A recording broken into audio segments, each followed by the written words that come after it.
ମୁଁ କାଲି ରାତିର କାମ ସାରିକି ଆସିଲା ବେଳେ ଠିକ 11ଟା 12ଟା ହବ ଅନାବାଦୀ ଗୋଚର ଜାଗାର ମାଟି ତୋଳା ତୋଳି ଚାଲିଥିଲା। ଏ ଯୋଉ ଦିଟା ଜେସିବି ପଡିଥିଲା।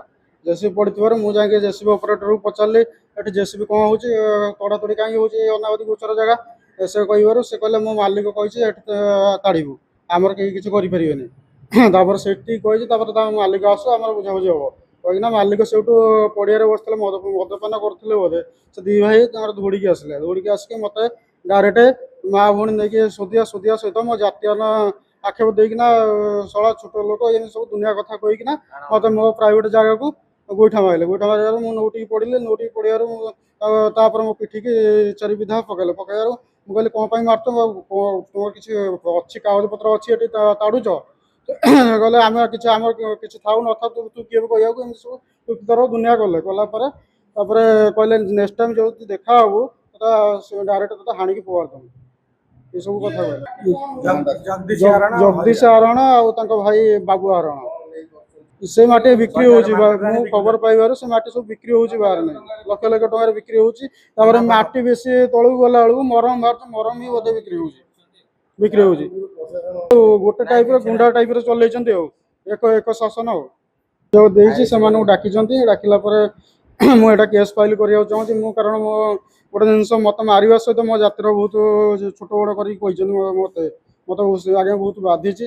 ତାପରେ ମୋ ପ୍ରାଇଭେଟ ପାର୍ଟକୁ କାଲିଠୁ ମାରିଛନ୍ତି, ମତେ ସେଟା ବଥା ଅଛି, ଏପର୍ଯ୍ୟନ୍ତ ମୋର କମିନି। ସେଥିପାଇଁ ମୁଁ ଆକ୍ସନ ନେବାକୁ ଚାହୁଁଛି। କାଲି 12ଟା 45 ସମୟରେ ଆମେ ଗୋଟେ ଡ୍ରାମା ହଉଥିଲା ଆମ ପାଖ ଗ୍ରାମରେ, ଆମେ ଦେଖିବାକୁ ଯାଇଥିଲୁ। ଫେରିଲା ସମୟରେ ଦେଖିଲୁ 8-10ଟି ଜେସିବି ତଡ଼ା ଚାଲିଛି, 10-12ଟି ହାଇୱେ ବି ଲାଗିଛି। ଆମେ ଯାଇକି ପ୍ରଥମ ସେ ଗୋଟେ ଜାଗାରେ ଯୋଉ ଗୋଟେ ଜେସିବି ଲାଗିଥିଲା, ଆମେ ତାକୁ ପଚାରିଲୁ ଏଠି କ'ଣ ପାଇଁ ତାଡ଼ୁଛନ୍ତି, କିଛି ପରମିଶନ ଅଛି ତମର? କହିଲେ ହଁ ଅଛି। ଆମେ କହିଲୁ ଦେଖାନ୍ତୁ। କହିଲେ ଗୁଗୁଲ ମାରିକି ତମେ ଦେଖ। ଆମେ ସେଠି ଗୁଗୁଲ ମାରିକି ଦେଖିଲୁ ମ୍ୟାପ୍, ଦେଖିଲା ବେଳୁ ସେଠି ଗୋଟେ ଗ୍ରୋଚର ଦେଖାଗଲା, ସେଠି ଜାଗା କାହାର ନଥିଲା। ସେ ଜାଗାରୁ ସେମାନେ ଉଠେଇକି ଗୋଟେ ଦଳ ପଳେଇଲେ।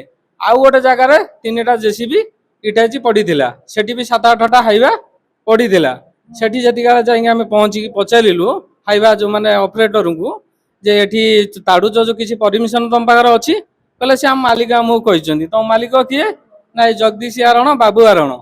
ଆଉ ପରମିଶନ କିଛି ଦେଇଛନ୍ତି ତମକୁ ସ୍ଲିପ୍?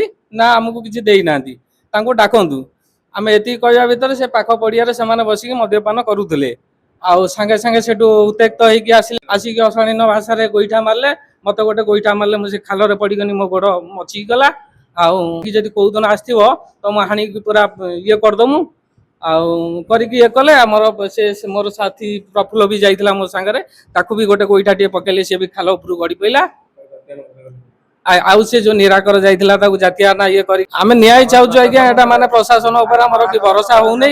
ମାସ ହେଲାଣି ସେ କଥା ଇଏ ହଉଛି। ଆମେ ଯାଇକି 3 ମାସ ହେଲାଣି ଆମେ ବି ଗୋଟେ କେସ୍ କରିଥିଲୁ, ସେଥିରେ ବି କିଛି ଇଏ ହେଲାନି। ଏଟାକୁ ଆମର ନ୍ୟାୟ ଦରକାର। ପ୍ରଶାସନକୁ ଆମେ ଅନୁରୋଧ କରୁଛୁ, ଏଟା ଆମକୁ ନ୍ୟାୟ ଦରକାର। ମାଟି ବନ୍ଦ ହବା ଦରକାର ଆମର।